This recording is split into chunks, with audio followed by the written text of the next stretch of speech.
Olá pessoal, esse é mais um Sem Dúvidas e é sempre uma alegria estarmos juntos aqui e seja sempre bem-vindo.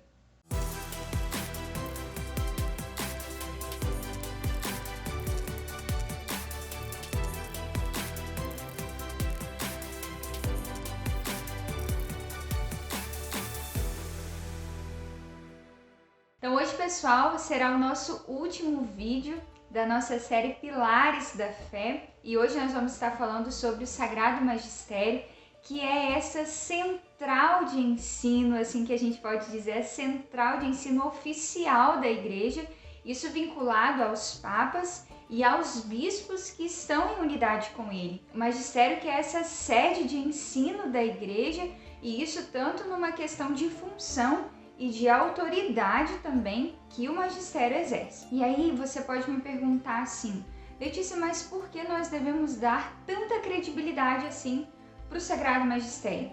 E aí eu te respondo com uma passagem do Evangelho de São Lucas, que está lá no capítulo 10, onde o próprio Cristo nos responde sobre isso. Pega lá comigo. E diz assim: quem vos ouve, a mim ouve. E isso ele está dizendo para os apóstolos, certo? Quem vos ouve, a mim ouve, e quem vos rejeita, a mim rejeita. E quem me rejeita, rejeita aquele que me enviou. Palavra da salvação, glória a vós, Senhor. Meus irmãos e minhas irmãs, nós sabemos que Pedro, o apóstolo de Cristo, foi o primeiro papa. E os demais seguiram com este colégio apostólico, formaram este colégio apostólico. E isso nós temos até hoje. Os bispos formam também este colégio apostólico, formam este corpo que, unido ao Papa, formam hoje, então, o Sagrado Magistério da Igreja. Então, quem ouve hoje o Sagrado Magistério, ouve o próprio Cristo. Então, meus irmãos e minhas irmãs, estejamos atentos a isso. Se nós queremos hoje, dentro da Igreja, ouvir a Cristo, estejamos atentos ao que este corpo do magistério nos diz e instrui. E está muito interligado este assunto que nós vamos estar falando hoje com os dois assuntos que nós já falamos, da Sagrada Tradição e das Sagradas Escrituras, certo? Então, assim como nos outros vídeos, nós vamos tomar alguns trechos do Catecismo da Igreja Católica para fundamentar muito bem estes assuntos. Então, o primeiro ponto que a gente vai tomar no Catecismo é sobre a função de interpretar, o ofício de interpretar que cabe em primeiro lugar e fundamentalmente ao Sagrado Magistério, principalmente de interpretar a tradição e a palavra de Deus. Então pega comigo lá nos parágrafos 85 e 86. Olha o que diz lá: o ofício de interpretar autenticamente a palavra de Deus, escrita ou transmitida, olha o que a gente falou, foi confiado unicamente ao magistério vivo da Igreja, esse que está em exercício hoje, cuja autoridade se exerce em nome de Jesus Cristo, isto é, foi confiado aos bispos em comunhão com o sucessor de Pedro, o bispo de Roma. Todavia, tal magistério não está acima da palavra de Deus, mas a serviço dela, não ensinando senão o que foi transmitido. Tá vendo, gente, como tá ligado este corpo? Tradição, magistério e palavra. O magistério que está a serviço da palavra e que está ligado à tradição. Isso é muito lindo, isso é muito forte na nossa igreja. Por isso, são essas colunas que sustentam, que regem a nossa igreja, a nossa fé.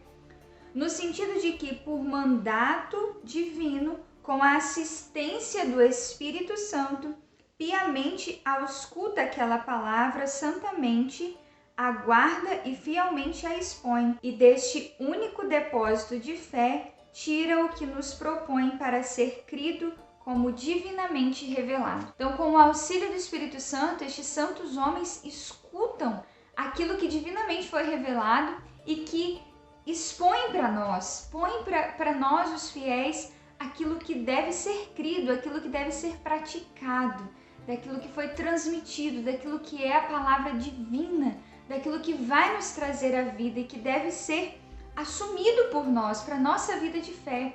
Então, olha o trabalho, olha a missão destes homens que exercem em nome de Jesus para a nossa salvação, para a nossa santificação. Então isso é muito forte. Pegando um pouquinho mais na frente, aí no parágrafo 88, ainda falando sobre a função, né, o que eles exercem, a gente vai falar agora sobre como o magistério exerce a sua plena autoridade, isso quando ele vai definir algum dogma, porque é o magistério que define, mas nos recordemos, com o auxílio do Espírito Santo e essa autoridade que é dada pelo próprio Cristo. O magistério da igreja empenha plenamente a autoridade que recebeu de Cristo quando define dogmas, né? Isto é, quando autorizando uma forma que obriga o povo cristão a uma adesão irrevogável de fé, propõe verdades contidas na revelação divina ou verdades que com estas têm uma conexão necessária. É aqui, neste momento, que ele exerce a sua autoridade máxima, dada pelo próprio Cristo. Então, seguindo, agora a gente vai falar um pouco sobre a missão do magistério, que aqui no catecismo vai estar onde a gente fala sobre o Papa. Então a gente vai pegar lá nos parágrafos 889 em diante. Para manter a igreja na pureza da fé transmitida pelos apóstolos, Cristo quis conferir à sua igreja uma participação em sua própria infalibilidade. Então olha só que forte isso, na própria verdade, na própria infalibilidade, na própria perfeição de Cristo, que ele quis passar isso através do magistério da igreja. Ele que é a verdade, ele que é a mais pura verdade. Pelo sentido sobrenatural da fé, o povo de Deus se atém indefectivelmente à fé, sob a guia do magistério vivo da igreja. Então, o magistério vivo da igreja nos mantém nessa guia perfeita da fé, nos liga a isso, nos mantém ligados à fé verdadeira de Cristo e em Cristo. A missão do magistério está ligada ao caráter definitivo da aliança instaurada por Deus em Cristo com o seu povo. Então, só aqui eu já quero que você dê uma pausa aí na leitura do catecismo, porque é essa perpetuação de Cristo no meio do povo. Quando Jesus olhou para Pedro e disse: Pedro, tu és pedra e sobre esta pedra eu edificarei a minha igreja, era também uma forma onde Cristo disse: eu quero permanecer com os meus. Então, quando hoje, através do Papa, através do Colégio Apostólico, Cristo ainda inspira a sua igreja maneiras de conduzir as suas ovelhas, é uma forma de Cristo estar com a sua igreja, com a sua esposa. Então, a missão do magistério é unir a sua igreja a Cristo. E isso é muito forte, isso é muito santo. Permanecer a igreja de Cristo unida a Ele, e não dispersa, e não desligada. Por isso que é tão importante a missão do magistério. Então, deve protegê-lo, olha só, deve protegê-lo dos desvios e dos afrouxamentos, e garantir-lhe a possibilidade objetiva de professar sem erro a fé autêntica. Então, proteger esse rebanho do desvio da fé. O ofício pastoral do magistério está, assim, ordenado ao cuidado para que o povo de Deus permaneça na verdade que liberta. Para executar este serviço, Cristo dotou os pastores do carisma de infalibilidade em matéria de fé e de costumes. E aqui é algo que é bem conhecido em relação ao Papa, né? A infalibilidade papal em relação à fé e costumes. O exercício deste carisma pode assumir várias modalidades. Meus irmãos e minhas irmãs, então, lendo um pouquinho, falando um pouquinho sobre essa missão do magistério que é tão grande, a gente pode resumir de forma pobre, né? Mas em poucas palavras, este papel tão profundo de apacentar o povo na prática da fé verdadeira e no conhecimento da verdade que é o próprio Cristo, no ensinamento daquilo que é a verdade que é Cristo. Então a missão destes homens é grande e é confiada por alguém que é maior ainda, que é o próprio Cristo.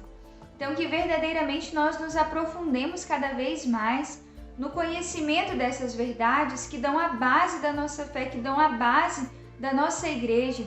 E eu, do fundo do meu coração, espero que estes vídeos sobre os pilares da nossa fé tenha ajudado você a conhecer um pouco mais sobre a nossa igreja e que você não pare aqui. Essa não é a minha intenção. Eu quero falar só um pouquinho aqui para que você busque mais, entenda mais, se aprofunde e principalmente ame mais a igreja. Nós precisamos conhecer mais para amar mais a Cristo, amar mais a nossa igreja e interceder, rezar por eles que tanto necessitam, rezar pela nossa igreja e começar a nossa transformação, começar por nós a transformação e a santificação mais ainda de nossa igreja. Deus abençoe muito você, conte com as minhas orações e eu também conto muito com as suas orações.